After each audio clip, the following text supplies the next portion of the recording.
Thanks for tuning in to this episode of History's Greatest Battles, Season 2, where we explore history's greatest sieges. If you know somebody that enjoys this genre of history, please share the podcast with them. In the summer of 1914, Europe went to war. The empires of the continent had armed themselves for decades, each preparing for a conflict they believed would be swift and decisive. Germany, the dominant power of Central Europe, had spent years refining its war plans, calculating every movement down to the hour. Its strategy was built on one simple truth: speed. France had to be crushed before Russia could fully mobilize. The German war machine would strike west, hammering through Belgium, enveloping the French armies, and seizing Paris before the enemy could react. If this could be achieved, the war would end in weeks. But the opening days did not go as planned. What was meant to be a smooth advance became something else entirely, an unexpected delay that rippled through the entire course of the war. In a place few in Berlin had given serious thought to, a resistance emerged that disrupted timetables, forced tactical improvisation, and created the first fractures in Germany's strategy. That delay, brief by the scale of the coming war, altered the tempo of the entire campaign. It forced German high command to adjust, to press harder, to stretch supply lines further, and when those consequences compounded in the weeks that followed, the Germans found themselves halted on the banks of the Marne. The war that was supposed to end in a single season would instead drag on for years, consuming millions. Because Germany did not win in those first few weeks, history unfolded as it did. The world we live in was shaped by what followed: the rise of the United States as a global power, the collapse of empires, the bitter resentments that led to an even greater war 2 decades later. All of it stems from the failure of the German war plan in 1914. And the first crack in that plan began here. Let's now experience the Siege of Liege. Welcome to History's Greatest Battles, Season 2, Episode 15, The Siege of Liege, the 7th through the 16th of August, 1914. German forces, 60,000 soldiers. Belgian forces, 25,000 infantry and fortress garrisons. Belgian resistance was not supposed to exist. The German war machine had counted on speed, on smashing through the Low Countries unopposed. Instead, Belgian troops stood and fought, throwing the invasion off balance.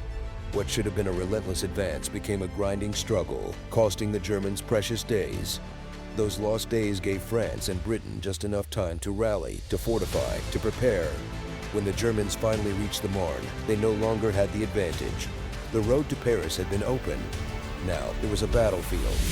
Looking back, the march to World War I seems all but unavoidable. The war drum had been sounding since 1870 when Prussia shattered France in a war so decisive it rewrote the balance of power in Europe. That humiliation festered for decades, feeding the kind of resentment that nations do not forget. But resentment alone does not ignite a world war. The continent was a powder keg packed tight with nationalism, imperial ambitions, and an arms race spinning wildly out of control. Political leaders across Europe, many of them drunk on their own rhetoric, pushed harder and harder. By early 1914, Europe was split into 2 armed camps, and every man in a uniform could feel it. War was coming. It only needed a trigger. The spark came on June 28, 1914. A handful of pistol shots on the streets of Sarajevo cut down Archduke Franz Ferdinand and his wife, setting off a diplomatic crisis that spiraled beyond anyone's control. Austria-Hungary demanded Serbian submission. Serbia resisted. Germany stood behind Austria. Russia stood behind Serbia. Within weeks, every great power in Europe was drawn into the storm. When Serbia refused to bow to Austria's impossible ultimatum, war became inevitable. On July 28th, Austria-Hungary declared war. Russia mobilized to defend its Slavic ally. Germany, bound by honor and treaty, declared war on Russia on August the 1st. The following day, Berlin sent an ultimatum to France, Russia's ally. It was not a request.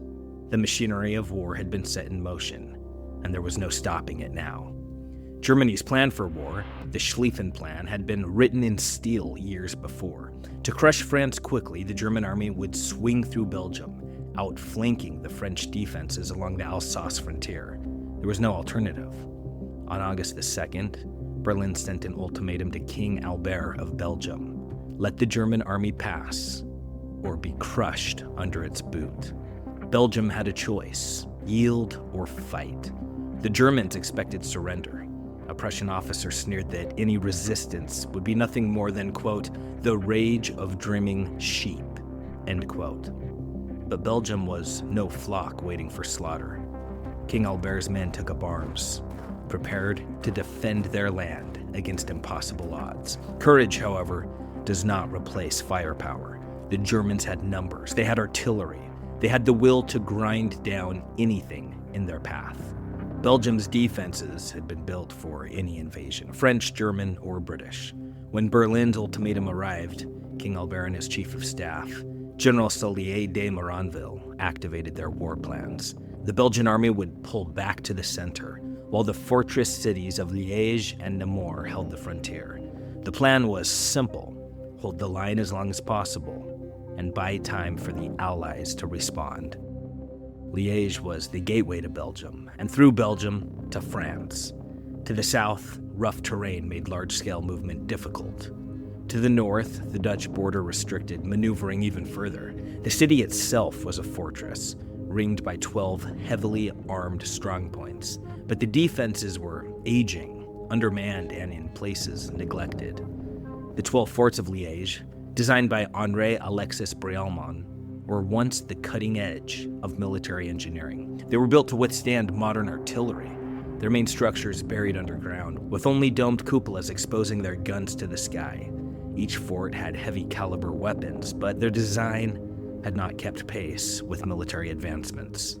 The Belgian government had ignored Brialmont's call for additional defenses, leaving gaps between the strongpoints. In theory, Liege was a fortress. In reality, it had cracks in its armor. The forts were undermanned. Many of their defenders were local militia, brave men, but scarcely trained for modern war. They had rifles, but little else. Against the German war machine, they would be tested to their limits. On August the 2nd, King Albert gave his answer. Belgium would resist. He ordered the army to mobilize, the defenses to be reinforced. What little could be done in the time left. The Germans were already on the move. There was no time. Before the defenses could be strengthened, the German invasion began. At dawn on August the 4th, the Army of the Meuse, 8 brigades under General Otto von Emich, crossed into Belgium. Their objective? Take Liege and punch a hole through the Belgian lines. Emich's orders were simple: take the bridges, secure Liege, and move on. He expected very little resistance. But when his troops reached the Meuse, the bridges were already destroyed. The Belgians had seen them coming, forced to build pontoon bridges under fire. The Germans learned the hard way. Liege would not fall without a fight. On August 5th, the German assault began. Infantry charged the eastern forts, their ranks torn apart by Belgian machine guns. Men fell by the hundreds, their bodies piling in front of the defenses. All day, the defenders held their ground, their rifle fire cutting down wave after wave. But war does not stop when the sun sets. Under cover of darkness, German troops slipped through the gaps between the forts, creeping toward the city itself. The 12 forts stood in a ring 6 miles from Liege, each positioned to support the others. In theory, they created an unbreakable barrier, but in reality, there were fatal gaps between them. No trenches, no secondary defenses. The Germans found the weaknesses, and they pushed through. The Germans tried diplomacy. They sent envoys to demand surrender. General Gerard Lehmann, commander of the Liege garrison, gave his answer. No. The forts would fight to the last shell, the last bullet, and then the last man. On August 6th, war found a new frontier. A German Zeppelin drifted over Liege, its shadow creeping across the city. 13 bombs fell. 9 civilians died. It was the first time An airship had been used to strike a population center in war, but it would not be the last. Desperate to break the Belgian resistance, the Germans resorted to deception. A squad of soldiers, disguised as British troops, infiltrated the city. Their mission clear: kidnap General Lehmann. They failed. The Germans had not taken the city, but they had played their hand well.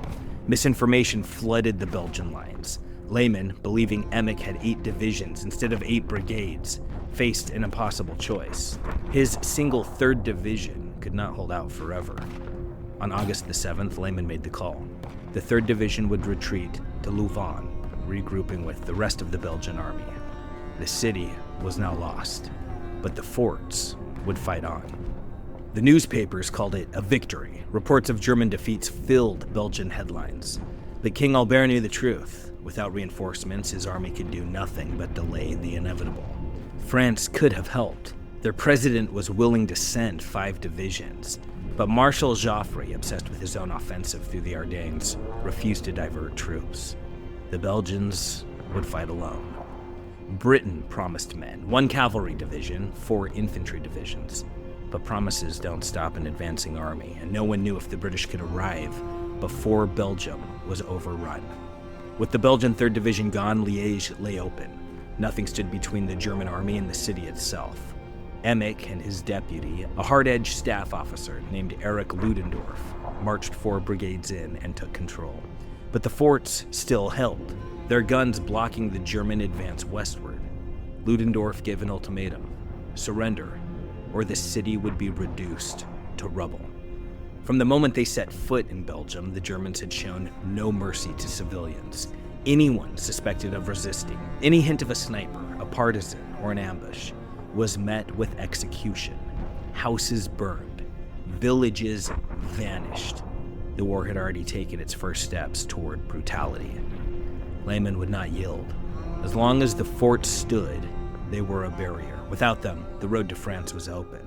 He knew the Germans would do anything to break them, and he was prepared to do anything to hold them. The Germans had only one answer to stubborn defenses: annihilation. And for that, they had a secret weapon. From the Skoda factories of Austria came the 305mm howitzers, monstrous guns that could shatter anything in their path. But even they were dwarfed by the weapon forged in Germany's Krupp factories: the 420mm siege gun, the Big Bertha. It was a weapon unlike anything seen before. Its shells capable of reducing fortresses to dust. Big Bertha had been designed to reduce Paris to rubble.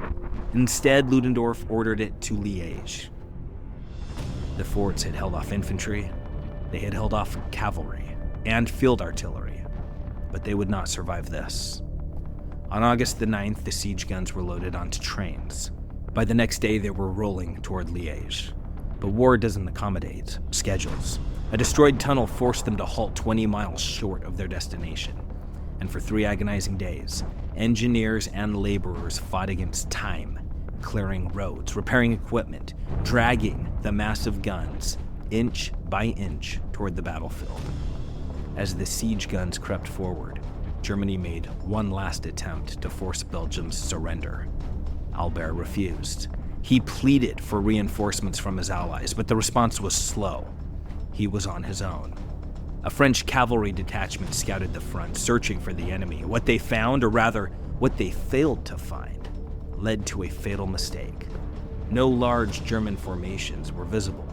This only reinforced French High Command's belief that the main German offensive was behind the Ardennes. No reinforcements were sent. The Belgians would have to endure the storm alone. Albert understood the German plan. The hammer was coming down on the French left flank through Belgium. He saw it clearly, but his allies were blind. When Belgian troops defeated a German cavalry detachment on August the 12th, it only confirmed French suspicions. The real battle was elsewhere. On August the 12th, the siege guns were finally in position. The real battle was about to begin. Until now, German forces had taken only 2 of the smaller forts, Barchon and Yvezhny, through sheer numbers and through bloody sacrifice. But when the siege guns opened fire that afternoon, the battle changed. The outcome was no longer in doubt. The first shells arced high into the sky, climbing thousands of feet before slamming down with unstoppable force. Their delayed fuses ensured maximum destruction, burrowing deep before detonating. Concrete and steel shattered like glass. Below ground, the garrisons listened. The impacts crept closer, each explosion shaking the earth, each shockwave a reminder that death was closing in. German artillery observers perched high in church towers and balloons guided the destruction with precision. On August the 13th, 3 forts fell. On August the 14th, another one was gone. The ring of steel around Liege was collapsing. Fort Bonset endured a full day under the hammer of the siege guns. By August the 15th, it was unrecognizable. What had once been a fortress was now little more than a ruin of shattered rock and twisted metal. The defenders had no choice but to surrender. With the eastern forts obliterated, the siege guns rolled forward, their barrels now aimed at the western defenses. The German advance could not be stopped, only delayed. The final strongholds of Liege braced for annihilation. On August the 16th, the end came in fire. At Fort Longines, General Lehman, stubborn and unyielding, made his stand. War does not spare heroes. A single 420mm shell found its mark, hitting the fort's ammunition magazine. The explosion tore through the structure, collapsing tunnels, burying men alive, and blasting laymen into unconsciousness. The fortress and the resistance were finished. The Germans pulled laymen from the wreckage, dazed, covered in dust and blood, but alive. Taken before General von Emig, he did not beg. He did not bow. He simply stated the truth. I was unconscious. Now I am your prisoner. The German timetable had called for their armies to march through Belgium on August the 10th. The Belgians had cost them a full week. On August the 17th, the road was finally open. The armies of the Kaiser surged forward, but precious time had been lost. 12 forts, countless Belgian dead. A delay of only a handful of days, but those days mattered. The German war plan had been built on speed, on overwhelming force, on a lightning strike into France before resistance could harden. Liege had cracked that plan, just enough to make a difference. Some had dreamed that Liege would hold for months, as Port Arthur had against the Japanese in 1904. That, though, had been a fantasy. But war is not won only in grand victories. Sometimes a few lost days can change everything. By the time the Germans reached the Marne, the delay at Liege, insignificant on a map, critical on a battlefield, had given the French and British just enough time to dig in. It would be at the Marne, not on the fields outside Paris, where the German advance would be stopped. The Marne was not a battle of grand strategy. It was a brutal, chaotic slugfest, a fight balanced on the edge of a knife. A few days sooner and the Germans might have broken through. A few days sooner and Paris could have fallen. A few days sooner and history itself might have changed. But Liege was more than just a tactical delay. It was a statement, a message to the world that Germany was not unstoppable, that resistance was possible. Since 1870, the German army had been a specter looming over Europe, undefeated, unmatched, unbreakable. Liege didn't stop them, but it wounded them. And in war, first blood is always the most important. The Belgian army, battered but unbowed, fell back to Antwerp, refusing to die. Their defiance burned across Europe, stiffening spines in London and Paris. No one had expected Belgium to resist. No one had expected them to stand and fight. But they had. And if Belgium, a nation outnumbered and outgunned, could hold its ground, what excuse did Britain and France have to do anything less? Quote, "The triumph was moral," wrote John Buchan, an advertisement to the world that the ancient faiths of country and duty could still nerve the arm for battle, and that the German idol, for all its splendor, had feet of clay. End quote.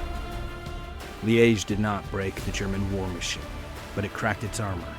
It did not win the war, but it stole the illusion of a swift victory. In those bloodied forts, among the ruins and the dead, time itself was bought with courage. Time for the French to rally. Time for the British to arrive. Time for Europe to understand the war they had unleashed. The road to Paris lay open, but it was no triumph. It was a funeral march. The dream of a short war had died in the rubble of Liege. The nightmare of the 20th century had begun.